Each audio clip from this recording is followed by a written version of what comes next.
आपल्या यावल तालुका येथील मधुकर सहकारी साखर कारखाना कामगार युनियनचे माजी अध्यक्ष श्री गिरीश कोळंबे यांनी कामगारांच्या ज्या समस्यांविषयी मत मांडले आहे आणि कामगारांचा हा कारखाना बंद झाला, विकला गेला, कामगारांची फार दुरवस्था झाली, त्याबाबत त्यांनी त्यांचे मत जे मांडले आहे किंवा मतदान कोणत्या उमेदवाराने आपल्यासाठी पुढे न येता त्यांनी विक्री केला, कारखाना बंद पाडला, त्यांना मतदान न करता नाटोला मतदान करा अशी त्यांची अपेक्षा आहे कामगारांविषयी।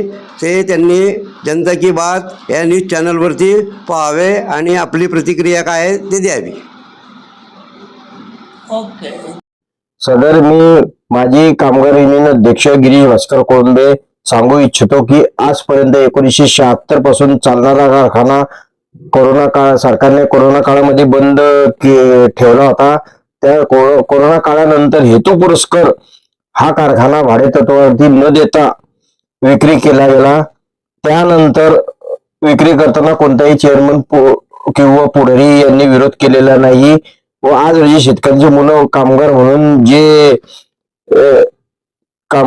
जे ते देशद्रोही लागले व त्यांचे उपासमार चालू आहे। त्यांच्याकडे जळगाव जिल्ह्यातील आमदार खासदारांनी दुर्लक्षित केलेले आहे व हेतूपुरस्सर हा कारखाना कामगार व शेतकरी यांचा विरोध असतानाही हा विकलेला आहे, मत मागायला येत आहे।